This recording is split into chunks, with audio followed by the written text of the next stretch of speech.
The curiosity had gotten the better of me. Bowser wanting his family was something I couldn't fathom. I told him I would make 6. No more than that. Bowser accepted this. I prepared multiple chambers for them each. But I didn't expect it to go so wrong so quickly. First things first, creating these new spawns to look like Bowser sounded nearly impossible. But I realized that it wouldn't be that hard. Creating them with these blood samples wouldn't be too hard, if I did say so. When I turned the machine on, however, new things started happening. New magical artifacts I had used over the decades in my lab started coming in, spraying all over the chambers.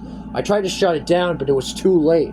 A blood sample of the dry Bowser had come into play, and I put them in. Creating them came out new spawns, new creatures. Most of them looked like Bowser with different hairstyles. Some having no hair, only one of them not having hair at all.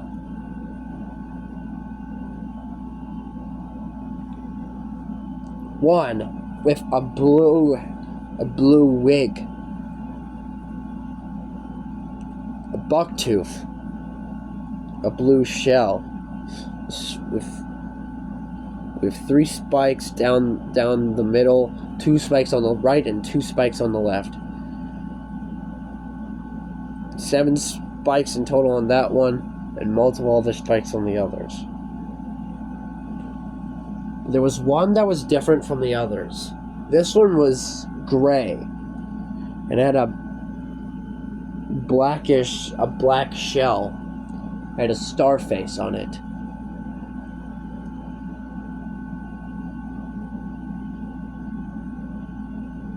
I tried to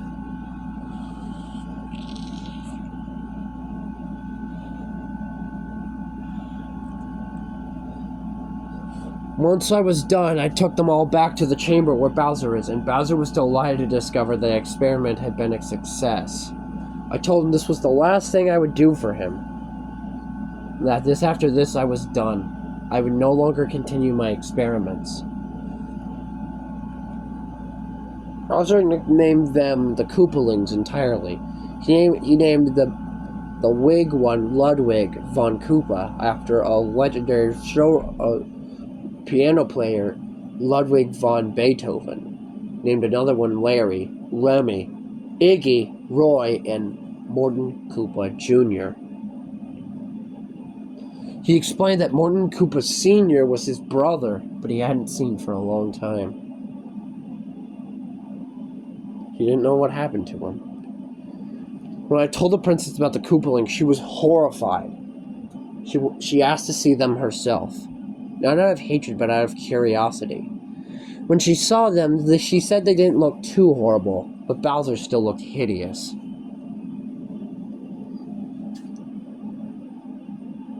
The Koopalings had come out more kid-like, and looked a lot less terrifying than the actual real Bowser. But then, the final day had happened.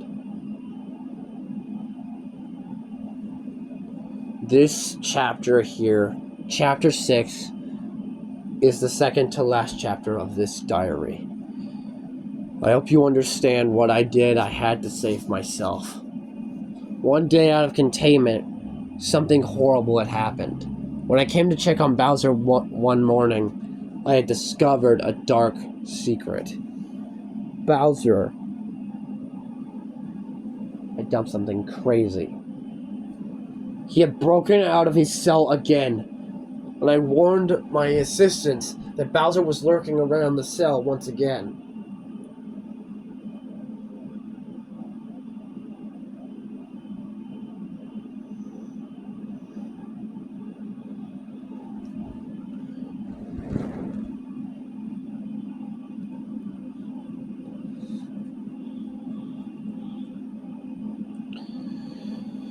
But Bowser was not the only one that escaped. It looked like every creature I created, the Goombas, Koopas, Toads, they were all running wild.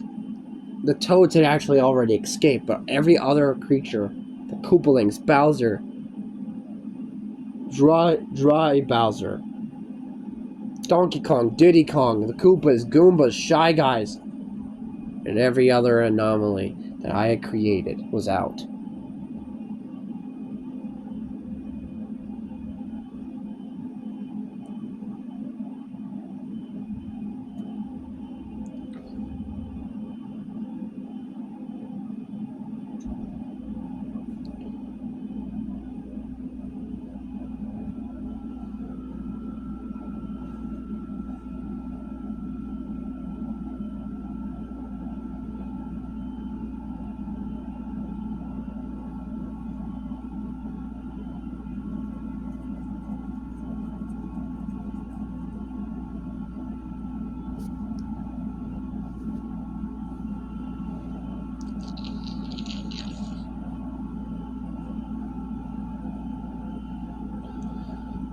I ran across the hallways trying to figure out any source of how they escaped.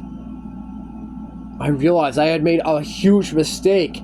Bringing the Koopalings here only finished Bowser's plan. I went down to the secret lab to discover what Bowser had been plotting all this time. And I had discovered that he had been planning for his family to be created and to eventually break out of his cell with his children and to wreak havoc across the lab and then escape, killing anyone in his path.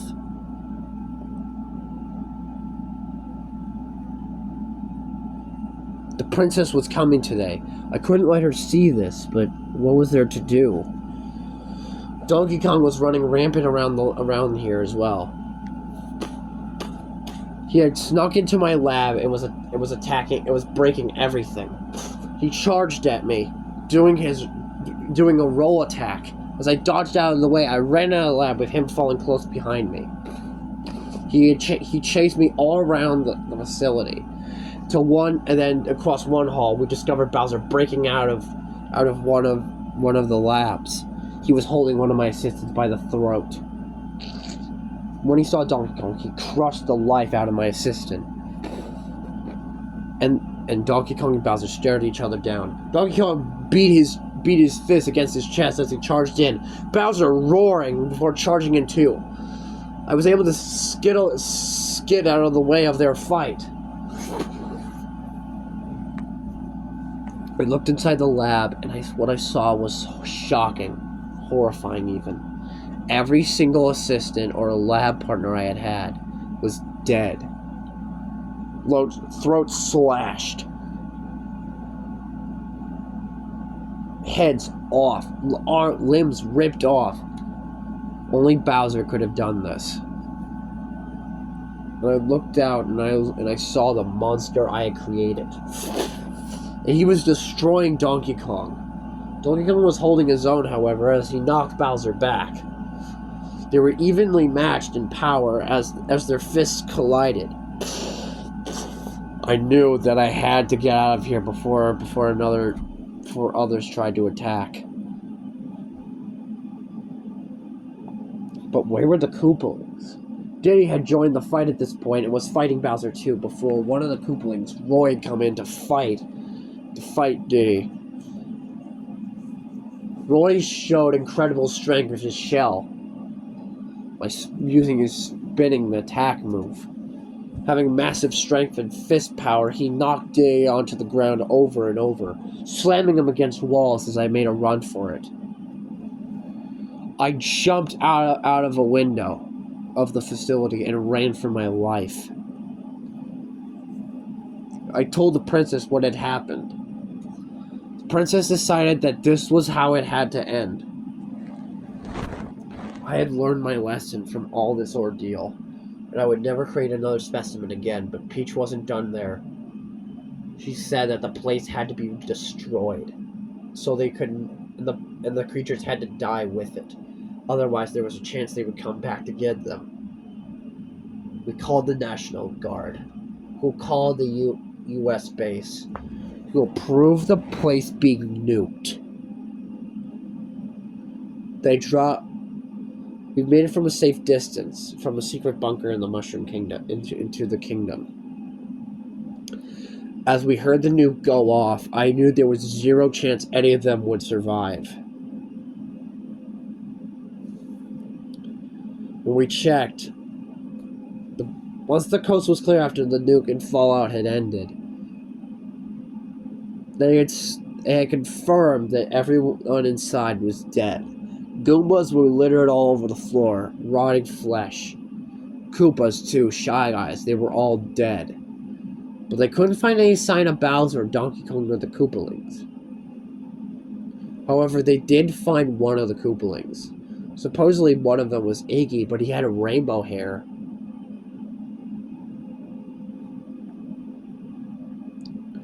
After that, however, every single human had also died in there. Even some survivors that survived Bowser's onslaught were killed in the nuclear explosion. Only Mario, Princess, me, and Luigi were the only humans left. Mario's cousin, Wario, and Luigi's cousin, Waluigi, were still in Brooklyn, living as criminals. But they were the only other humans from that world that were related to Mario that could come here. I decided I was leaving the Mushroom Kingdom for good. The Toads were the only survivors of this experiment, and I was happy that they were. I hoped I never had to see Bowser again. Epilogue. I am writing down this story in my basement. I'm sorry to note that recently I've been having nightmares about Bowser haunting my dreams. And alongside him are the 6 Koopalings. I try to keep telling myself that they're dead. They're not coming back. But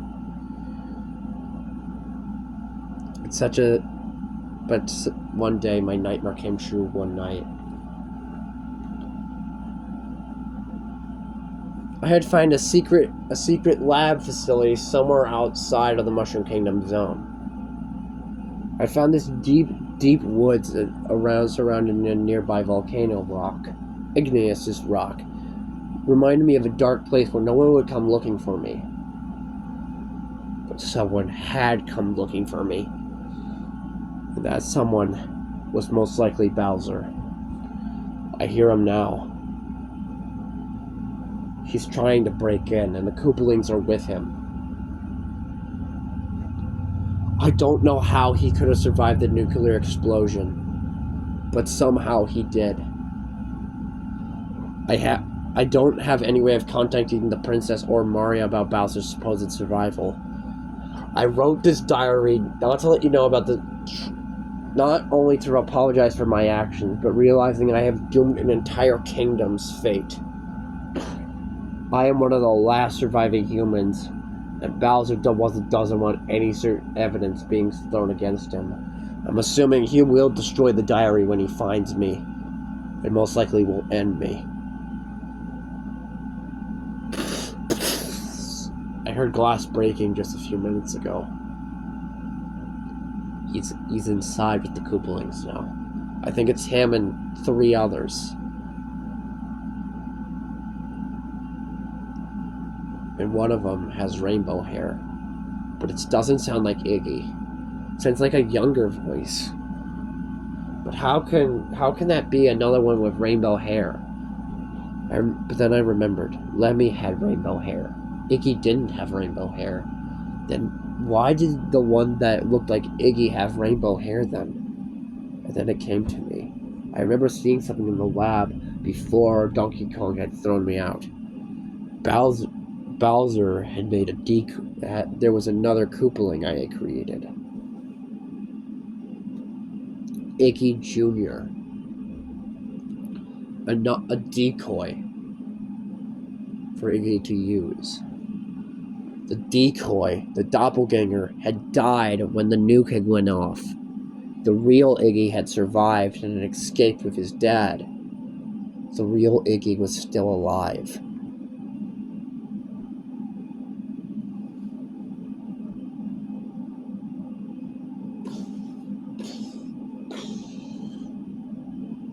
I was shocked at this as I remembered it. He's found me. I can hear banging on my door. Bowser is saying things like, "You thought you could kill me," and "You thought you got away." The Koopalings are laughing outside now. If anyone ever finds this story, I want you to know the truth on why there's no more humans in the Mushroom Kingdom. There's a reason why. There's a reason why Mario, Luigi, and Princess Peach are the only humans left. Because I sealed everyone's fate, including my own.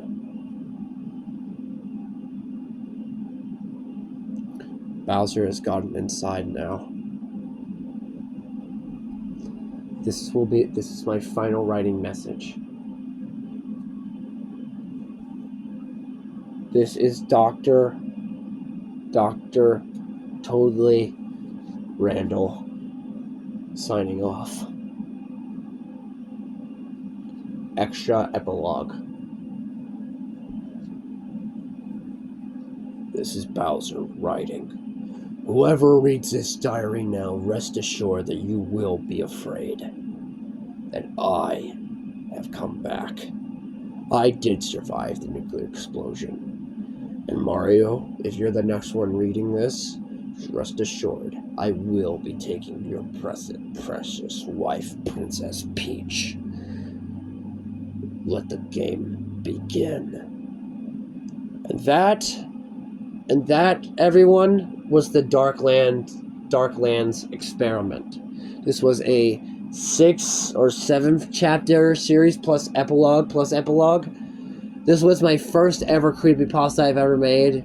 It isn't exactly perfect, but I'm actually kind of happy how it turned out. With the story of the Koopalings, Bowser, and everything.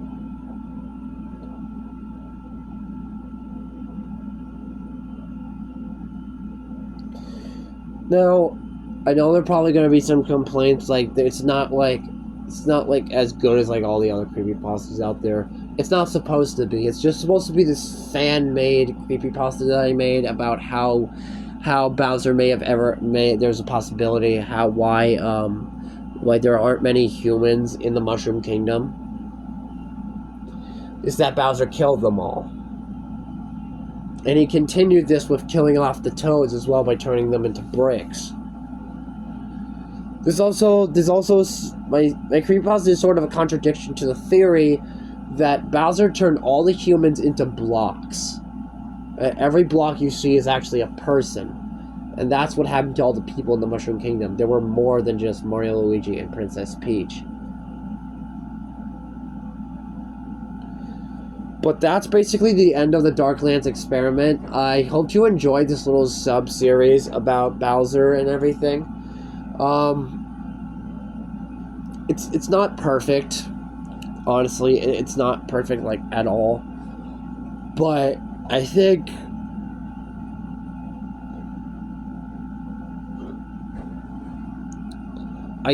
that this creepypasta is not going to be my last. There will be others coming out in the near future that might not be Mario related, but they might be. So, hope you all enjoyed this, and I'll see you some other time. Bye.